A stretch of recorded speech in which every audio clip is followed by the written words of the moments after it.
Assalamualaikum semua dan selamat sejahtera. Saya dan ahli kumpulan saya dari kumpulan 7 akan membentangkan sebuah tajuk Piksang dan Telinga, iaitu sasaran kami kepada remaja dalam lingkungan 13 hingga 17 tahun.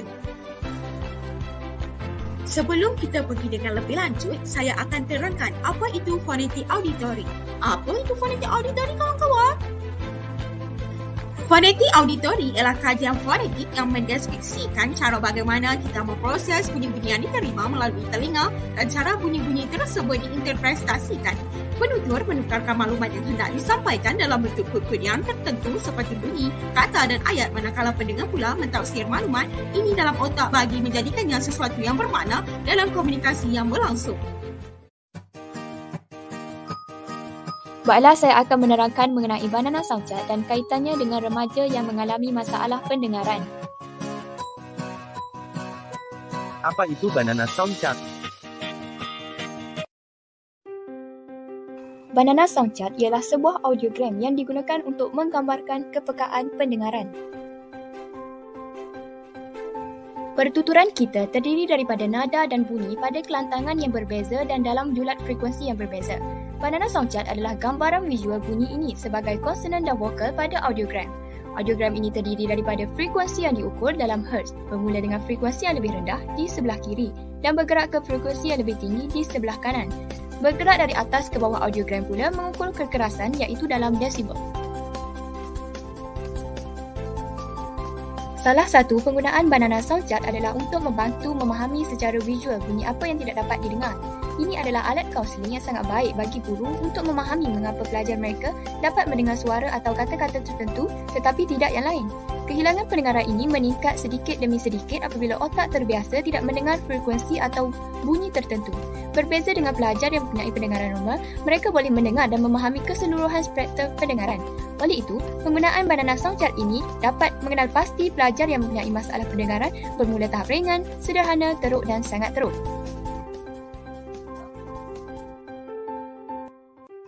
Objektif kajian ialah menerangkan secara terperinci mengenai Banana Sound Chart dan menjelaskan adakah pendengar pada tahap teruk dapat mendengar bunyi-bunyi pada kelantangan tertentu berdasarkan situasi yang diberikan. Terima kasih atas penerangan sebentar tadi.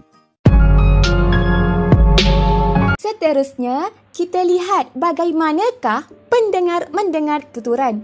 Ini adalah sistem auditori periferi di mana telinga akan melakukan proses persepsi bunyi dan menukarkan maklumat yang diterima dalam bentuk neural dan menghantarnya ke otak. Sistem auditori periferi terbahagi kepada 3 bahagian. Bahagian yang pertama dikenali sebagai telinga luar. Pada bahagian ini, bunyi akan dikumpulkan dan tenaga bunyi akan ditumpukan. Seterusnya, pada bahagian saluran telinga atau liang telinga akan membawa bunyi ke gegendang telinga di mana ia adalah rawan yang memisahkan saluran telinga dan telinga tengah. Pada bahagian kedua, iaitu telinga tengah pula, terjadi pada gegendang telinga atau timpanum di mana getaran terhasil daripada rangsangan tenaga bunyi yang berubah dan membentuk gerakan ketiga-tiga tulang kecil iaitu tulang malleus, tulang incus dan tulang stapes. Tulang kecil di telinga tengah ini akan bergetar ke koklea yang mengandungi bendalir dan memindahkan tenaga bunyi dalam bentuk bendalir. Pada bahagian ketiga dalam sistem ini dikenali sebagai telinga dalam.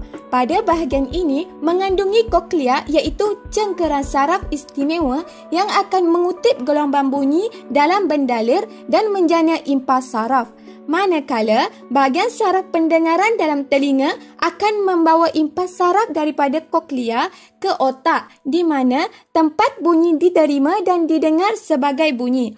Begitulah proses persepsi bunyi yang diterima oleh seseorang pendengar dalam mendengar sesuatu tuturan.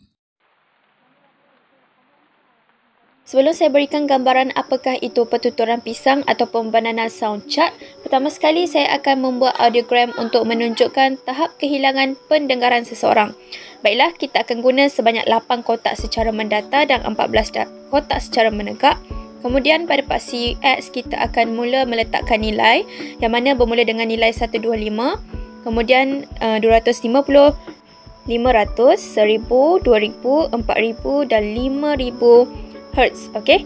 Bagi paksi X ini kita akan wakilkan dengan frekuensi dengan unit Hertz. Baiklah, kita beralih pula kepada paksi secara menegak yang mana kita mulakan dengan negatif 10, kemudian kosong, 10 desibel, 20, 30, 40, 50, 60, 70, 80, 90, 100, 110 dan 120.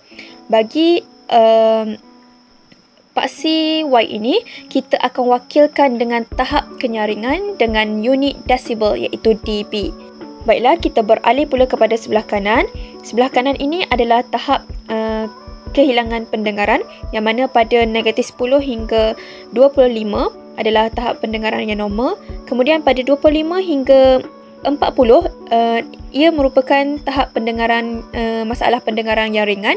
Kemudian pada 40 hingga 70 adalah masalah pendengaran sederhana dan pada 70 hingga 90 ia dikategorikan sebagai tahap pendengaran yang teruk dan pada 90 hingga 120 kita kategorikan sebagai tahap pendengaran yang sangat teruk. Okey. Jadi kita wakilkan bahagian kanan adalah tahap kehilangan pendengaran. Baiklah, kita sudah selesai bahagian tapak audiogram. Kita akan beralih kepada lukisan banana. Okey. Kita akan pilih dulu. Kita akan buat lakaran dahulu untuk memastikan banana kita berada pada frekuensi dan juga tahap kenyaringan yang betul.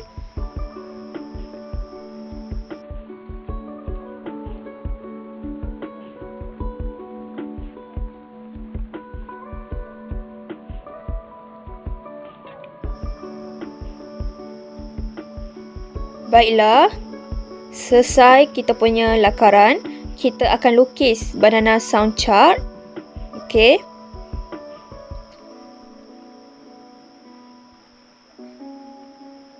Baiklah, kita akan warnakan banana dengan warna kuning.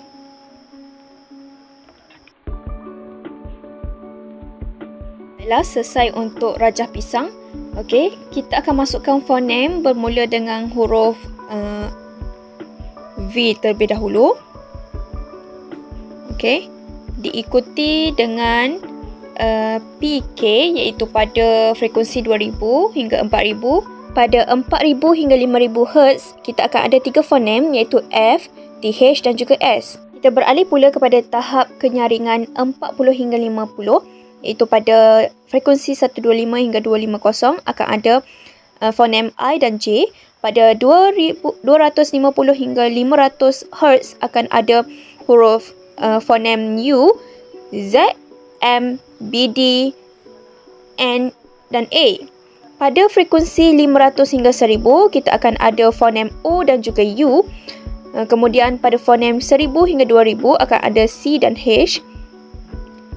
2000 hingga 4000 akan ada fonem H dan G. Pada tahap kenyaringan 50 hingga 60 desibel, pada frekuensi 250 hingga 500 akan ada fonem NG dan L, dan fonem R berada pada 500 hingga 1000 frekuensi dan fonem SH berada pada 1000 hingga 2000 Hz.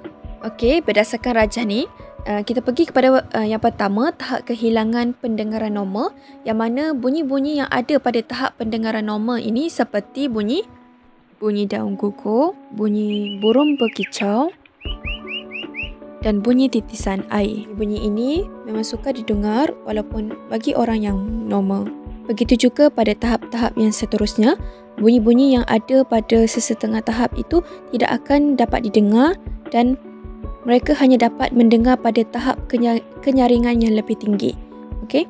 Jadi di sini pada seseorang yang mengalami tahap kehilangan pendengaran yang sangat teruk, mereka ini boleh diistilahkan sebagai pekak kerana pendengaran mereka pada tahap yang minimum juga tidak dapat didengar. Contohnya seperti bunyi mesin rumput, bunyi lori dan bunyi muzik yang kuat. bunyi kapal terbang dan juga bunyi helikopter juga tidak dapat didengar oleh tahap kehilangan pendengaran yang sangat teruk.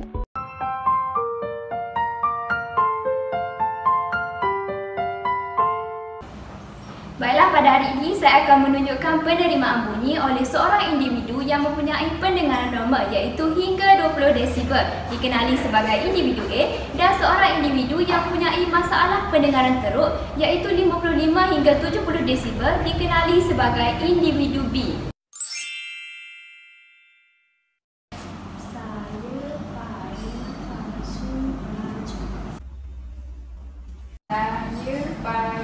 Pasu baju.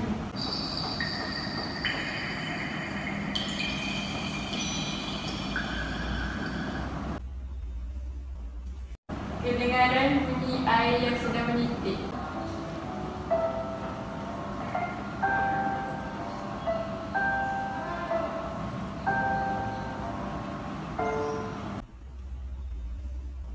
Saya dapat mendengar bunyi piano dimainkan sebentar tadi.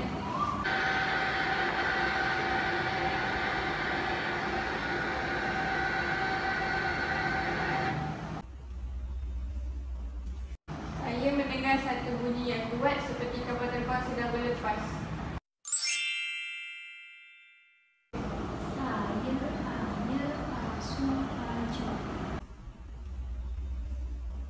Maaf, saya tidak mendengar apa-apa bunyi sebentar tadi.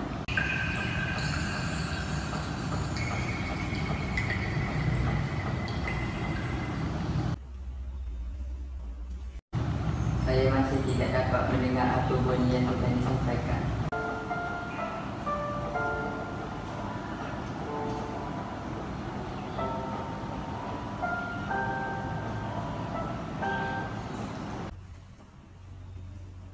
Okey, kali ini saya baru dapat mendengar bunyi yang dimainkan. Kedengaran seperti bunyi alunan piano.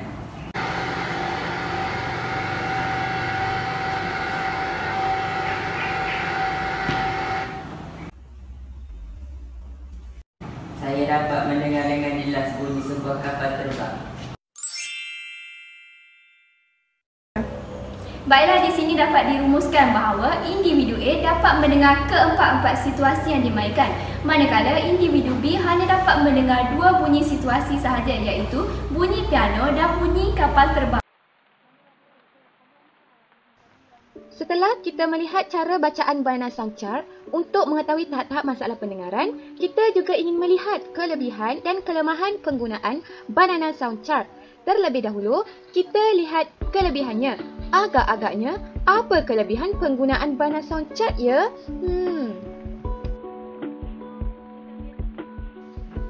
Kelebihan penggunaan Banana Sound Chart yang pertama, kita dapat mengesan dan menangani masalah pendengaran dengan lebih awal.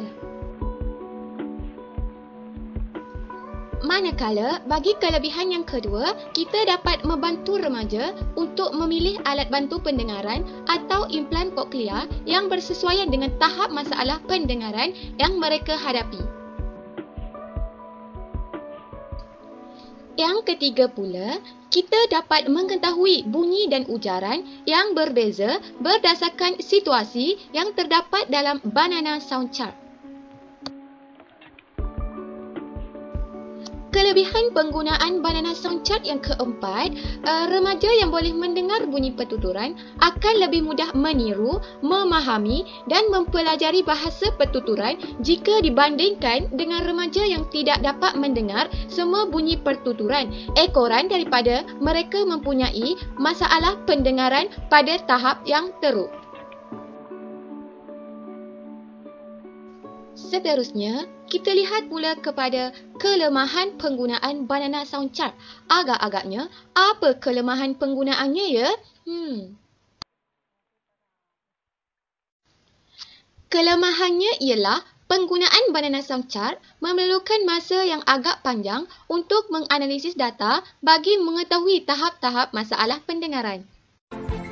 Kesimpulan yang boleh dibuat di sini ialah Banana Sound Chart digunakan untuk menggambarkan kepekaan pendengaran. Frekuensi audiogram bermula pada frekuensi yang lebih rendah di sebelah kiri dan bergerak ke frekuensi yang lebih tinggi di sebelah kanan.